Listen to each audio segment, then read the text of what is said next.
Криптозоология – это не то чтобы наука, это скорее псевдонаука, такая дисциплина, которая занимается тем, что ищет по всему свету и пытается доказать существование существ, которых, по идее, не должно быть. Различные драконы, гигантские существа, лохнесские чудовища, снежные люди и так далее. Но мы, на самом деле, хотим в это верить, как в привидение, как в НЛО. То, без чего наша жизнь была бы скучна. В сегодняшней игре мы с вами будем выступать в роли криптозоологов, таких вот людей, энтузиастов, которые в Европе будут искать существ загадочных, доказывать их существование и даже помещать в специальные зоопарки. Давайте посмотрим, как в это играть.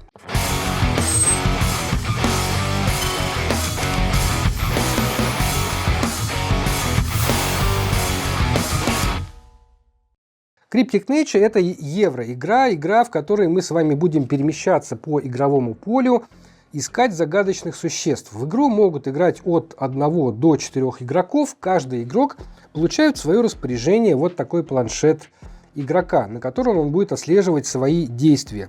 Также в его распоряжение попадается непосредственно сам криптозоолог, который начинает свое путешествие по Европе в одном из городов. И у него есть ассистент. Ассистенты игроков размещаются вот на этом специальном треке. Здесь есть несколько наборов кубиков, вот такие белые, черные, несколько жетонов. Это жетоны денег, жетоны опыта, жетоны улик специальных. Также определенные жетоны доказательств существования тех или иных существ в начале партии раскладываются по игровому полю по специальному, очень умному и любопытному алгоритму. Все остальные жетоны доказательств складываются в мешок, они нам еще понадобятся. Кроме того, у нас есть одна общая цель на всех игроков, и вот это вот карты самих загадочных существ. Они разделены на 3 типа: 1, 2 и 3 уровня. И в начале партии игроки делают ставки на те существа, которых они считают, они смогут найти. Вы можете сделать свою ставку, положить туда, где уже есть чей-то жетон, или туда, где никакого жетона нет. На планшете игрока размещаются 2 кубика основных действий, плюс вы получаете набор еще дополнительных. Одно из дополнительных действий у вас тоже уже есть, это такой специальный билет, я о нем расскажу. Рядом располагаются вот такие полиминошные изображения загадочных существ. С помощью этих полимино 3 разных типов мы будем размещать наших загадочных существ в зоопарк, а сам зоопарк расположен вот здесь. Здесь есть 3 разного типа цвета тайлы, с помощью которых этот зоопарк мы будем строить. И в начале партии, в зависимости от количества игроков, вы ограничиваете размер зоопарка вот такими плашками. При игре на 2-3 человека такая нам не понадобится, мы ее убираем обратно в коробку. Вы получаете 8 вот таких замечательных маленьких мипликов снежного человека, памятку по ходу игры, и на этом подготовка к игре заканчивается. Вы готовы играть в игру Cryptic Nature.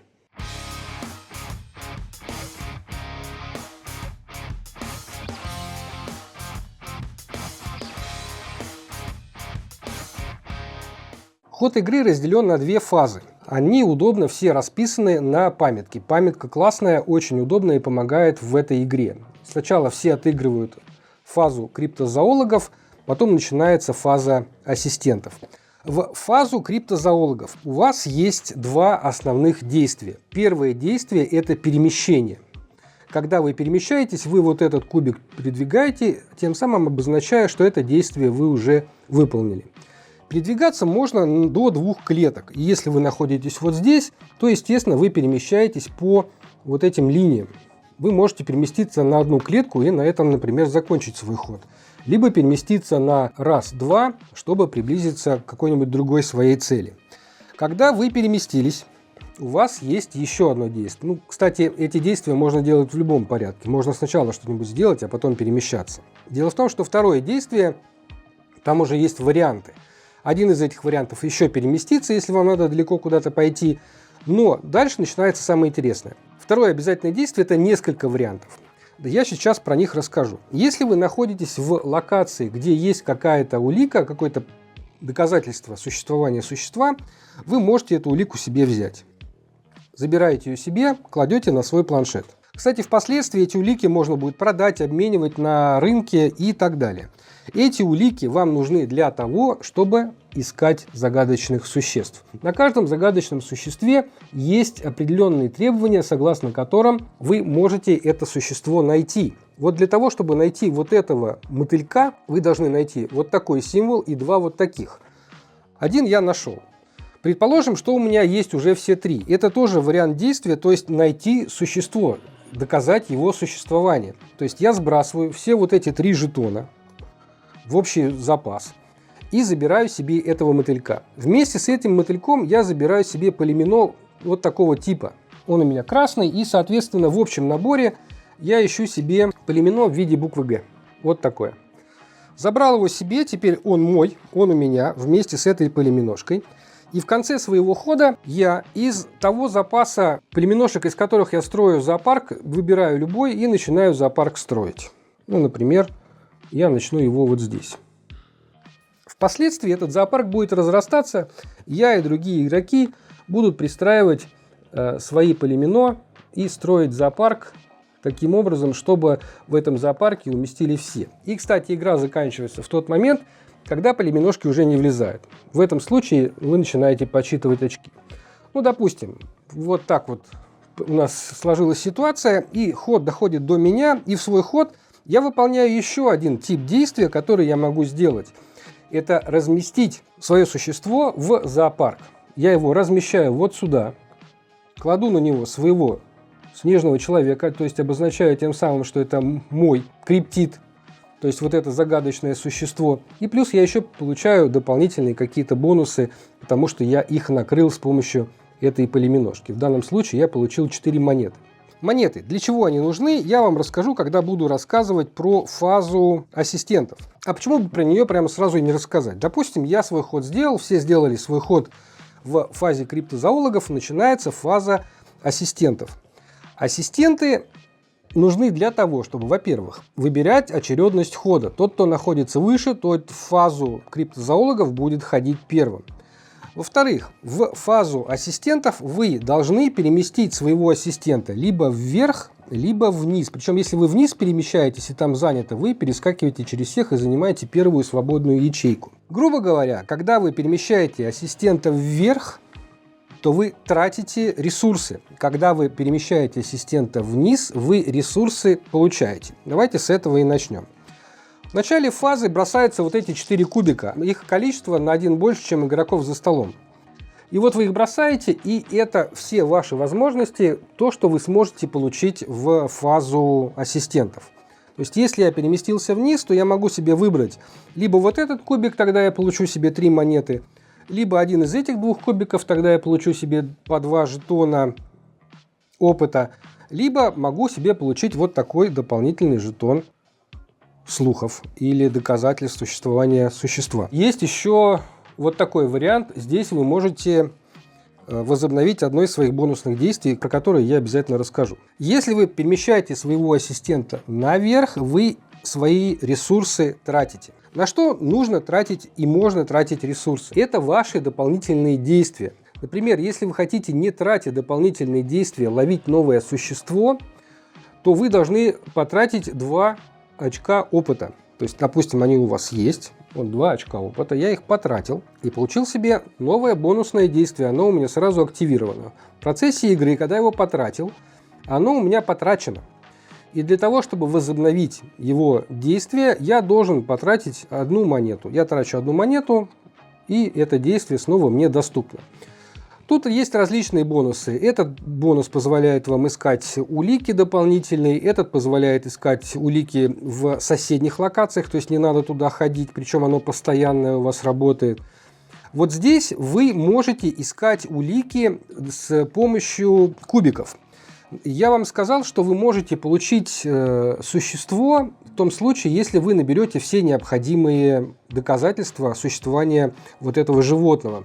Но здесь есть такой элемент push your luck. Вы можете попробовать доказать существование этого животного, не имея достаточно улик. Ну, например, вот у меня была вот такая улика, а я хотел доказать существование вот этого существа. Такая улика у меня есть, а вот этих рыб у меня нет.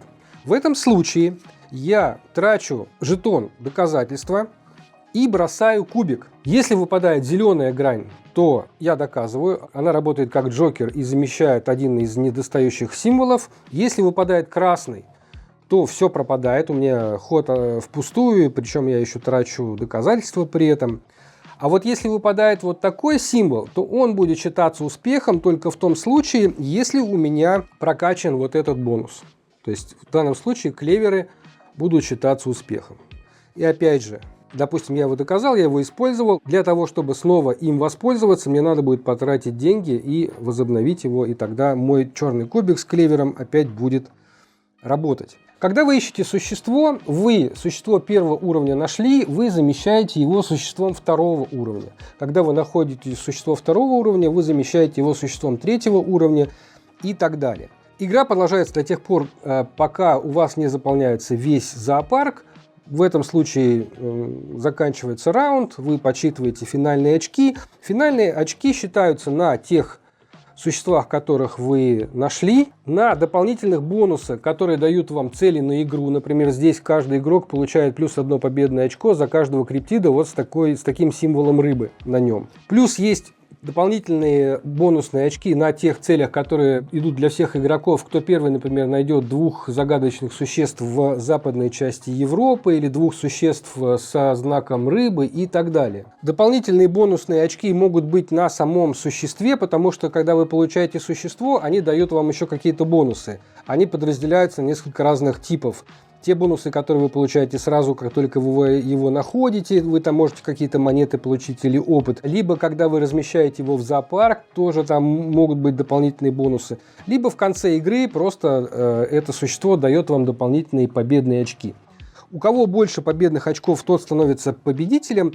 И в целом это все основные правила этой игры. Есть определенные нюансы, на которых я не буду сильно заострять сегодня внимание. На поверку мы имеем достаточно стандартную такую евроигру, гоночку, кто кого опередит, больше насобирает победных очков, умело распорядиться ходами в рамках вот этой небольшой карты, что карта на самом деле очень небольшая, здесь очень легко перемещаться и достаточно быстро и легко можно находить этих существ. Есть борьба за жирных таких существ, которые дают победные очки, до которых легко добраться.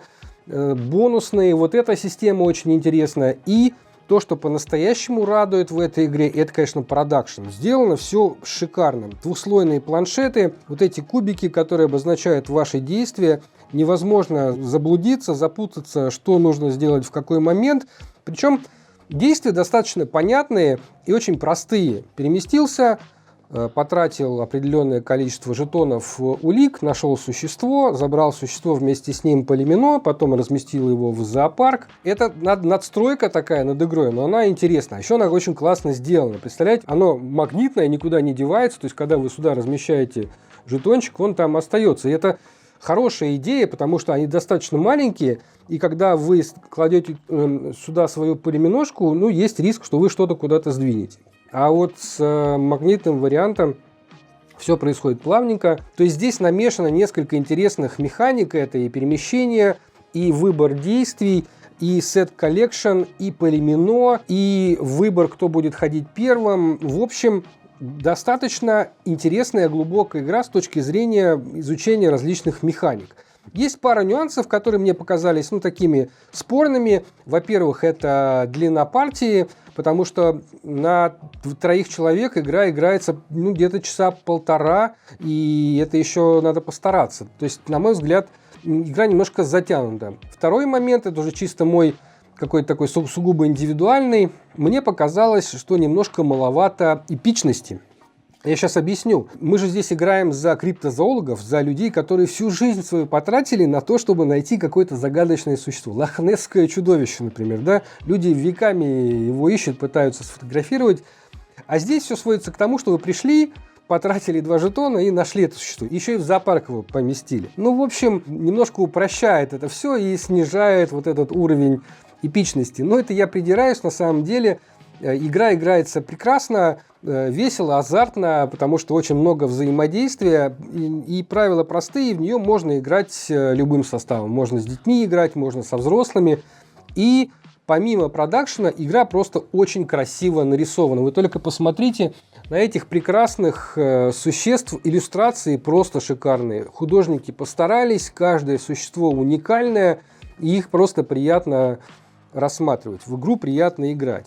Здесь даже оверпродакшн, мне кажется. Здесь вот эти вот кубики кастомные, все эти жетоны маленькие, отличные, в них приятно играть. Игра продумана с точки зрения механических таких вещей. Она продумана, все понятно. Куда класть жетон, для чего он нужен, куда он отправляется, откуда вы берете новый. Очень интересная вот эта система распределения жетонов в начале партии, потому что когда вы берете из мешка очередной жетон, он вам показывает, куда пойдет следующий. Мне почему-то это очень сильно зацепило, и такие маленькие нюансы в играх всегда очень приятны. Есть неплохой соло-режим. Я поиграл в нее соло, мне понравилось. Там такой злой дядька, который и сам ничего не ищет, и вам мешает. Вот он, знакомьтесь. И что очень хорошо, то что соло-бот играется очень просто. Вы просто переворачиваете вот эту колоду карт, и каждый очередной раунд вы выполняете слева направо все его действия в зависимости от того, сколько жетонов он уже успел себе нахапать. Плюс еще есть дополнение прямо в коробке, которое называется Вольпертингер. Это про того знаменитого рогатого зайца, который по древним преданиям вроде как бы существовал. Потом нашелся какой-то таксидермист, который сделал липовые чучела этих существ. В общем, подставил всех криптозоологов, из-за чего их авторитет сильно упал. Но наша вера не упала в загадочных существ, поэтому я призываю вас всех обратить внимание на игру Cryptic Nature. А на этом у меня сегодня все. С вами был Дмитрий и канал Geek Media. Играйте в настольные игры. Всего вам хорошего. Пока-пока.